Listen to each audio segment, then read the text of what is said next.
I'll let you Okay. take the lead on this one. All right, so we're gonna go all the way up to Daredevil. 2003.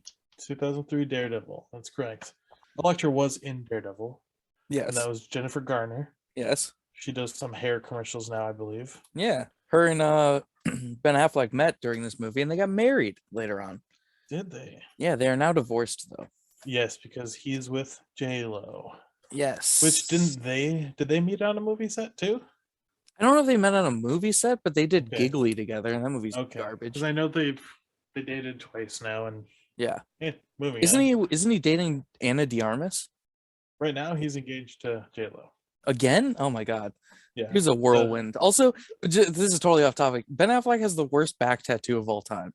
I don't know of any tattoos he has. Oh, Google Ben Affleck Phoenix tattoo. Just Google it right now. I want to see your face as you. No, this is gonna be on the show. I was gonna say let's pause so the listeners can too. I think a fun thing from this movie is it's Scott Terra. He's the actor who plays the young Matt Murdock at the beginning of the movie. He's also the kid who was in Dickie Roberts, former child star with David Spade, and he's also in Eight-Legged Freaks. I think he's a fun child actor. And then Jon Favreau, who's in this movie, he went on to play Happy Hogan in the MCU, and he directed Iron Man 1 and 2. And he plays Foggy Nelson in this movie. So yeah, this tattoo's something else. It's very colorful. I'll say that. It is something else. It is very bad. I mean, it looks like a parrot that evolved or something. Jennifer Garner has a really good quote about it too. When it was after he got photographed with it for the first time, and she had a quote that was like, "Yeah, I divorced him, and I guess he went and got a shitty back tattoo." That's awesome. Overall, really liked it. I mean, there was a few parts. Yeah. Not so much. I think this is a movie that holds up somewhat. It's very fun. Yeah. I mean, the critics do say that Ben Affleck was kind of mild-mannered acting-wise. His performance could definitely be a little stronger. There was plenty of times where he was just emotionless, just standing there staring at you. I do think he plays blind really well, though. Like he's got that dead look in his eyes. Exactly. Yeah, but, they did a good job with the contacts. Yeah. This is one thing that I think Charlie Cox does better in the Daredevil series, though, is because you're doing the dead eyes, you have to emote more with your mouth. And I think Ben Affleck doesn't.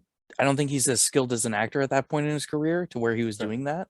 So, Bullseye though, Bullseye looks great. Yeah, Bullseye's. Do you know why he has the bullseye? That's an imprint, not a tattoo? Yeah, it is an imprint. I do not know. I don't think there's a reason for it. That's all right. I think you asked how long this was into Ben Affleck's career. I believe it was 10 years. So I think he started in 1993 with Dazed and Confused. I also really like Kingpin in this movie. Michael Clark Duncan is great. His performance is really good. And the fight scene that they have at the end of the movie where Daredevil, turns on the water, I thought that was just stellar. I almost threw up because of it was amazing, but it's it's jarring. It is.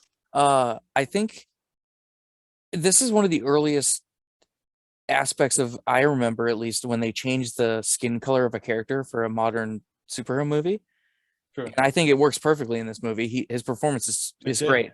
Yeah. But it started my love of changing the race of superheroes to piss off nerds. It is something we'll mention a couple more times throughout this topic, and I just think that is a great thing. One funny scene from Daredevil is to get into his place, he spins 3 combination locks and stops them. Yes, that is good. And I thought, first of all, great. I like that. Yeah. But I wondered, would they just like spin them and where you stop them, that's the right combination? We'll zoom in and be like, he got the numbers. Or did he spin them, stop them, then they like put it where it's supposed to be? Like, they're like, we did 102 takes of this. A thing I really like about that movie is he sleeps in water. I think that's really weird. It's to drown out the sound. Yeah. Literally drowned out the sound. Seems really dangerous. One scene after puts a lid on it. Huge fight. He gets back. He's taking off his clothes. He's in the shower. Just pulls out a tooth. Drops it. Brutal. I was just like, he is a tough MFer. One thing we didn't talk about yet. Kevin Smith has a cameo in this movie. He's Okay. the guy who does the autopsy or whatever, or the cop. I think the cop brings him the pictures or whatever. His character name is actually Jack Kirby, who's one of the creators of Daredevil. So that's a cool Okay. little nod. But Nice. yeah, Kevin Smith is the obviously the director of like Mallrats and Clerks and Yes, stuff. he is a Um, huge comic book yes, enthusiast. him and Ben Affleck actually worked on a Daredevil comic together before the making of this movie. So when Ben Affleck got casted, he invited Kevin Smith to cameo. Very cool. Yeah. Kevin Smith is so into comics. Do you know his daughter's name? Yeah, Harley Quinn. This is totally off topic, but one time Kevin Smith liked my tweet on Twitter. So that's a cool little thing. You're friends now. We are the best of friends. I'm the All J to right. his Silent Bob.